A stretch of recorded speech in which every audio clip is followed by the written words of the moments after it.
Welcome on ambition nursing classes. दोस्तों, आज हम स्टार्ट करते हैं कुछ नॉर्मल सेल्स के बारे में और कैंसर सेल के बारे में। हमारा आज का टॉपिक जो है वो है characteristics of normal cell and cancer cell. कि नॉर्मल सेल और कैंसर सेल में क्या डिफरेंस है, किस तरीके से हम कह सकते हैं कि एक नॉर्मल सेल है और एक कैंसर सेल है। तो आज हम बात करते हैं इसी के बारे में, characteristics of normal cell and cancer cell. इससे पहले हम पढ़ते हैं डेफिनेशन ऑफ ऑन्कोलॉजी के ऑन्कोलॉजी क्या है। ऑन्कोलॉजी क्या होती है? Oncology is the branch of medical science. जो ऑन्कोलॉजी होती है वो क्या होता है? Oncology is the branch of medical science. वो एक ब्रांच होती है मेडिकल साइंस की, विच डील जो डील करती है with the study of cancer. जो क्या डील करती है? Study of cancer. के कैंसर के बारे में बताते हैं कि कैंसर क्या होता है, कैंसर के बारे में स्टडी करना, उसी को बोलते हैं ऑन्कोलॉजी।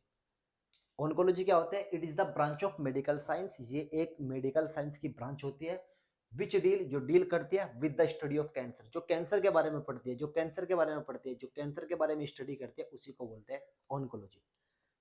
बात करते हैं the cancer is characteristics by uncontrol cell division. हमने बताया कि ऑन्कोलॉजी क्या है, कैंसर के बारे में पढ़ना, उसको बोलते हैं ऑन्कोलॉजी। अब बात करते हैं कैंसर क्या होता है। कैंसर एक ऐसी विशेषता होती है, कैंसर इस चीज को कैरेक्टरिस्ट करती है बाय अनकंट्रोल सेल डिवीजन। के कैंसर उसको बोल सकते हैं कि अनकंट्रोल सेल डिवीजन, जिसका सेल डिवीजन होता रहे वो अनकंट्रोल होना चाहिए उसका सेल डिवीजन, उसी को बोलते हैं कैंसर। कैंसर किसको बोलते हैं? Uncontrol cell division, that is known as cancer. तो हमने बताया ऑन्कोलॉजी जो स्टडी करती है कैंसर के बारे में, और cancer uncontrol cell division, that is known as cancer, that is known as oncology. इसके बाद बात करते हैं characteristics of cancer cell and non cancer cell या नॉर्मल सेल। बात करते हैं हम नॉर्मल सेल के बारे में कि नॉर्मल सेल की मोर्फोलॉजी देखते हैं कि उसका स्ट्रक्चर देखने का नजरिया, बाहर का मतलब उसका जो शेप एंड साइज है, उसके बारे में बात करते हैं कि मोर्फोलॉजी क्या है उसकी नॉर्मल सेल की। जो नॉर्मल सेल की मोर्फोलॉजी होती है उसमें नॉर्मल शेप एंड साइज, जो मतलब कि अगर मेरे अंदर, मैं एक नॉर्मल बंदा हूँ, मेरी नॉर्मल सेल रहेगी, तो जो मेरी सेल है, मोर्फोलॉजी है मेरे, देख आप मुझको देख रहे हैं तो मैं एक नॉर्मल दिख रहा हूँ, मेरा साइज एंड शेप वो एक नॉर्मल है, उसी को बोलते हैं नॉर्मल मोर्फोलॉजी। जो नॉर्मल सेल होती है उसका साइज एंड शेप नॉर्मल रहता है। बट अगर हम किसी कैंसर सेल के बारे में उसकी मोर्फोलॉजी देखते हैं तो वेरिएशन, वेरिएशन का मतलब क्या होता है? Changeable. Variation in size and shape, जो उसका साइज होता है एंड शेप होता है वो डिफरेंट होता है, उसी को बोलते हैं कैंसर सेल। कैंसर सेल की मोर्फोलॉजी देखते हैं, variation in size and shape, उसके साइज एंड शेप में वेरिएशन रहता है, जबकि नॉर्मल सेल के अंदर कोई भी वेरिएशन नहीं रहता। इसके बाद बात करते हैं कम्युनिकेशन के, जो सेल का कम्युनिकेशन है वो कैसा है। Communication between normal cell for normal function. Communication उसका नॉर्मल रहता है, सेल टू सेल का जो कम्युनिकेशन रहता है वो एक नॉर्मल रहता है। अगर उसका कम्युनिकेशन नॉर्मल नहीं रहेगा तो उसके फंक्शन नॉर्मल नहीं रहेगा। इसी तरीके से जो नॉर्मल सेल रहती है उसका जो कम्युनिकेशन प्रोसेस है वे भी नॉर्मल रहता है, इसी कारण उसके जो फंक्शन है नॉर्मल सेल के वो भी नॉर्मल रहते हैं। तो जो कम्युनिकेशन है वो भी नॉर्मल रहता है नॉर्मल सेल का। इसके बाद बात करते हैं कि कैंसर सेल का जो कम्युनिकेशन है वो क्या रहता है। उसके अंदर कम्युनिकेशन अब्सेंस रहता है, मतलब उसके अंदर कम्युनिकेशन ही नहीं हो पाता। कम्युनिकेशन नहीं हो तो उसके फंक्शन कम्युनिकेट नहीं होंगे। हमने आपको बताया कि अगर दो सेल के बीच कम्युनिकेशन अच्छा होएगा तो उसका फंक्शन भी अच्छा होगा। इसी तरीके से जो कैंसर सेल है उसके अंदर कम्युनिकेशन है वो अब्सेंट रहता है, इसीलिए उसके फंक्शन भी अब्सेंट रहते हैं, मतलब अच्छी तरीके से नहीं हो पाते। तो उसका जो कम्युनिकेशन है अब्सेंस रहता है कैंसर सेल में, और नॉर्मल सेल में प्रेजेंट रहता है कम्युनिकेशन। इसके बाद बात करते हैं रिप्रोडक्शन। रिप्रोडक्शन का मतलब क्या होता है कि cell grow and divide with controlled manner. मतलब कि रिप्रोडक्शन का मतलब होता है जनरेशन टू जनरेशन। हमने आपको बताया कि देखा होगा आपने कि रिप्रोडक्शन क्या होता है, एक जनरेशन से दूसरी जनरेशन आना, दूसरी तीसरी तीसरी, इस तरीके से जनरेशन आना, तो इसी को बोलते हैं रिप्रोडक्शन। तो रिप्रोडक्शन जो नॉर्मल सेल होता है ना, वो उसका जो सेल ग्रो, जो रिप्रोडक्शन होता है सेल ग्रो होती है and divide with controlled manner. मतलब कि जो उसका रिप्रोडक्शन होता है नॉर्मल सेल का वो एक कंट्रोल्ड मैनर में होता है। वो एक मतलब कि नहीं हो ही जा रहा है, हुआ रुक गया, इस तरीके से नहीं, मतलब कंट्रोल मैनर में हो जाए स्टेप बाय स्टेप, जिसको बोलते हैं। और जो अनकंट्रोल जो कैंसर सेल होती है वो रेपिड ग्रो करती है, एकदम तेजी से ग्रो करती है, एंड फॉर्म ट्यूमर, और बना लेती है ट्यूमर। उसी को बोलते हैं, उसका जो रिप्रोडक्शन होता है कैंसर सेल का वो रैपिड ग्रो करती है एंड फॉर्म ट्यूमर सेल।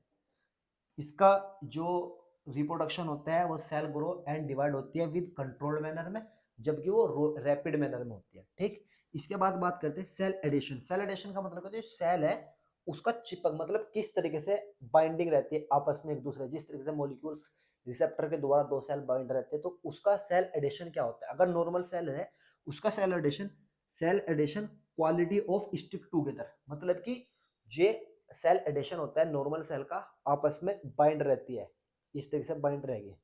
ठीक, उसका वो नॉर्मल फंक्शन है क्वालिटी ऑफ स्टिक टुगेदर।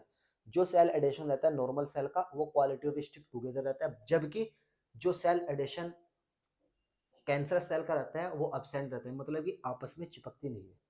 ठीक, इसी को बोलते हैं cell adhesion of cancer cell and non cancer cell.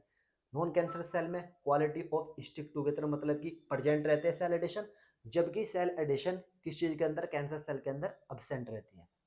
इसके बाद बात करते हैं हीलिंग।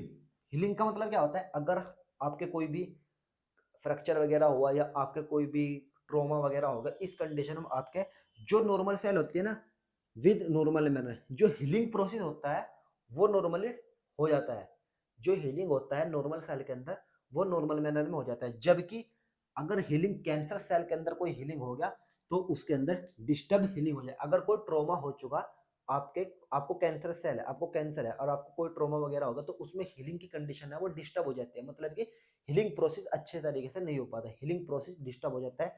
जबकि नॉर्मल सेल में हीलिंग प्रोसेस एक कंट्रोल मैनर में विद मैनर में होता है। ठीक, इसके बाद बात करते हैं डिस्ट्रक्शन। डिस्ट्रक्शन क्या होता है, डिस्ट्रक्शन होता है मतलब कि अगर मेरे अंदर नॉर्मल सेल है और दूसरा कैंसर वाला बंदा है, अगर मेरी सेल डैमेज हो जाए, कुछ सेल मेरी डैमेज हो जाए या मेरी सेल ओल्ड हो जाए, तो वो आसानी से क्या हो सकती है, डिस्ट्रक्ट मतलब डिस्ट्रॉय हो जाती है ऑटोमेटिकली। अगर मेरी सेल डैमेज हो जाए, खराब हो जाए या ओल्ड हो जाए, इस कंडीशन में वो अपना फंक्शन प्रॉपर नहीं कर पाएगी, तो इस तरीके से उसका जो डिस्ट्रक्शन है नॉर्मल सेल के अंदर आसानी से हो जाता है। जबकि जो डिस्ट्रक्शन होता है कैंसर सेल के अंदर नोट डिस्ट्रॉय, उसके अंदर अगर मैं एक कैंसर बंदा हूं और मुझको क्या नाम कैंसर हो गया, कैंसर सेल है, तो मेरे अंदर अगर मेरी कोई सेल डैमेज हो जाए या मेरी कोई सेल ओल्ड हो जाए, तो वो आसानी से डिस्ट्रक्ट नहीं होती, उसके अंदर डिस्ट्रॉय प्रोसेस नहीं होता, मतलब कि डिस्ट्रक्शन नहीं होता सेल का।